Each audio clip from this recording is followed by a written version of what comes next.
Hello everyone, I hope you all are well and having a great day so far. Today we are baking sourdough bread. Sourdough is bread that's naturally leavened. It rises from a natural starter instead of commercial yeast. And that little starter is what gives sourdough its signature flavor and texture. And it is made from just flour and water. But once it starts fermenting, it comes to life and it traps wild yeast and friendly bacteria from the environment. And they feed on the flour's natural sugars, producing carbon dioxide and lactic acid. The gas makes the dough rise and the acid gives it that lovely tangy flavor. So really, when you make sourdough, you are caring for a tiny living community right in your kitchen, and that's what makes it so special.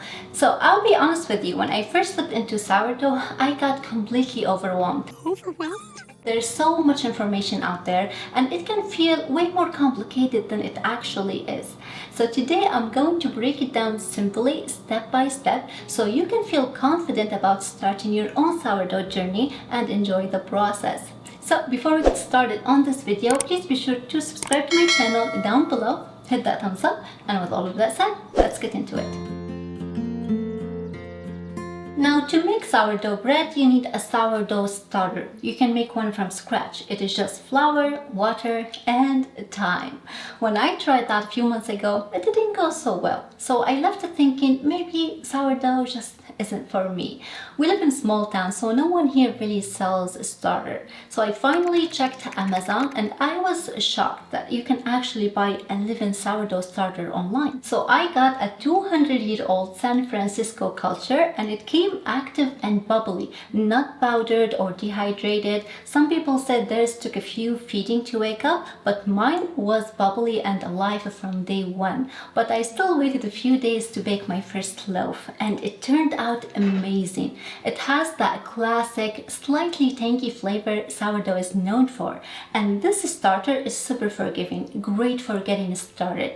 And remember, your bread is only as good as your starter. So starting strong really makes a difference.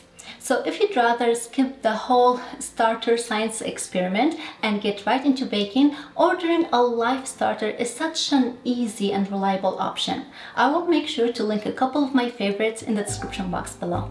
Alright, now let's get into the fun part, making the dough. So the morning I plan to bake, I start by feeding my starter early in the morning. I discard about half and feed what's left with equal parts flour and water by weight. For example, if I leave 50 grams of starter, I add 50 grams of all-purpose flour and 50 grams of water.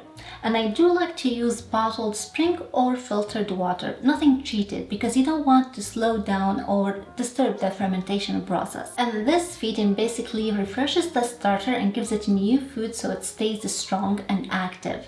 And once it doubles in size and gets airy and bubbly like this, it is ready to be used. You want to catch it at its peak. If you are ever unsure, you can do the float test. You just drop a little spoonful of the starter in water, and if it floats, it's ready to be used. Okay, now for this recipe, I measure everything on a digital scale to keep it accurate. And we will need 1000 grams of unbleached bread flour. This will make 2 beautiful loaves. And you also need 200 grams of your sourdough starter, 20 grams of salt, and 750 grams of warm water. Now that's 75% hydration. A quick word about hydration. That just means how much water your dough has compared to flour. There's no strict rule, but higher hydration usually means more open, airy crumb. Professional bakers usually go up to 80 or even 90% hydration, but those doughs are very tricky to handle. For beginners, somewhere between 65 to 75% is perfect. It is much easier to work with and it still gives you great results. So today I am going with 75%. It is a nice middle ground that keeps my dough soft, flexible, and easy to handle. Alright, now let's bring it all together. So add the salt to your flour and give it a quick whisk. In the same measuring cup, I'm mixing the starter with the warm water, just enough to combine it. Then I pour it into the flour and gently mix until there's no dry bits left behind.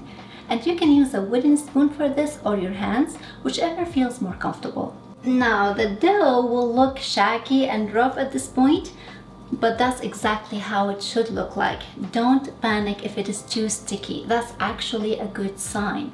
But right now, all I'm going to do is cover it with a damp towel, and we're going to let it rest for like 10 to 15 minutes.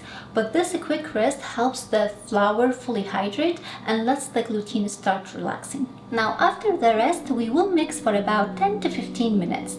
Nothing fancy, I just like to lift the dough from one side and fold it over itself, or just let it fall naturally.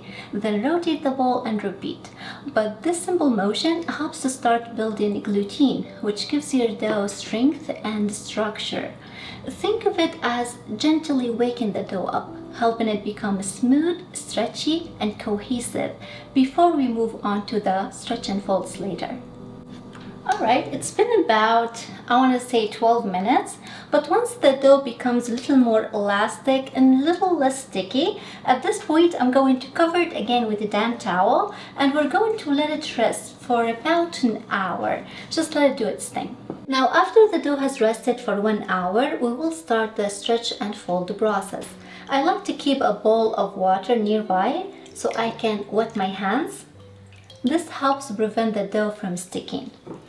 And all I'm going to do is just to grab one side of the dough, stretch it up, and fold it over towards the center. Now you're going to rotate the ball a quarter turn and repeat. And now after you've made your way all around the ball, you're going to cover it again with a damp towel, and if you have time, you need to repeat this step every hour for at least 3 to 4 rounds. If you are short on time, you can shorten the rest time between folds to 30 minutes instead. It will still give you great results. As you go, you will notice the dough becoming smoother, more elastic, and easier to handle. At first it may feel loose and sticky, but each round helps to strengthen the gluten and build structure. And by the end, your dough should look airy, smooth, and almost whipped. That's a perfect sign it is ready for the next step. Alright, now after you last stretch and fold, it is time to let the dough rest and do its magic. So cover it up with a damp towel and let it rise until it's doubled in size. This is called bulk fermentation, and depending on the temperature of your kitchen, it could take anywhere from 2 to 4 hours or even longer. So if it's getting late in the day and you're not ready to bake just yet, you can just pop the bowl into the fridge for a slow cold fermentation, and the next morning just bring it out, bring it to room temperature before you shape it. Now here's the dough I prepared last night, and it has been in the fridge overnight. I brought it out earlier to bring it to room temperature, but you can see how beautifully it is dabbled and filled with bubbles. But now I'm going to sprinkle some flour all over my counter and then gently turn the dough out of the bowl. Use a bench scraper to help it along. Just be gentle. We don't want to pop all those lovely air bubbles we worked so hard to create. Now divide the dough in half to make 2 loaves.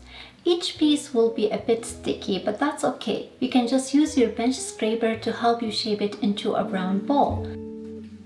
Now flip it over and gently tuck the edges underneath to form a nice tight round shape. Do the same with the second half, then cover both loaves with a damp towel and let them rest for 20 minutes. And while the dough is resting, you can prep your proving basket. I like to generously dust these with flour so the dough doesn't stick to it when we try to remove it later. And I do like to use rice flour for this step, because it doesn't absorb much moisture as much as all-purpose flour, so it doesn't create that gummy, sticky layer on the crust. Once your baskets are ready, now gently flip each loaf over and give it a light outward stretch to keep those bubbles intact. And now you can fold the sides in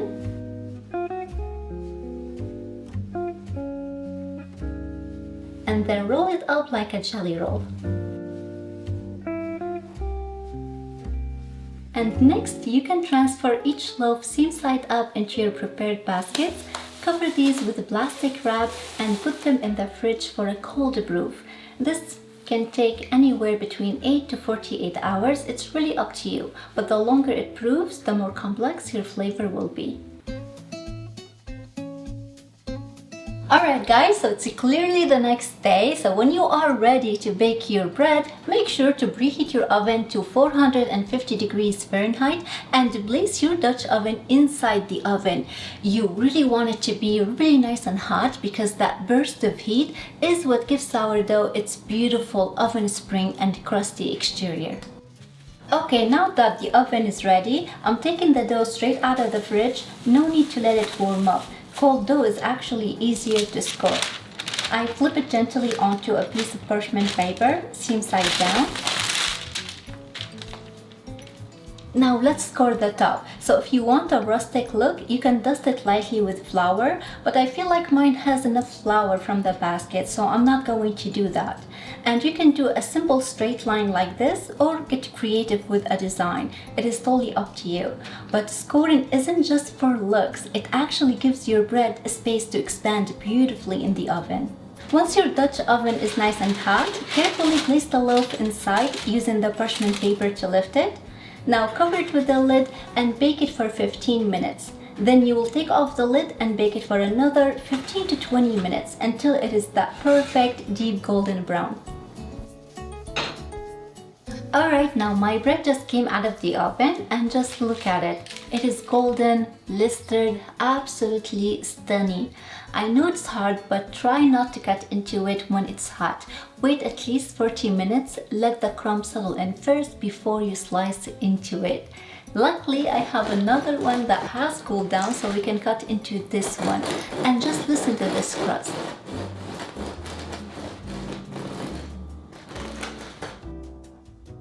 The inside is so light, airy, and perfectly chewy.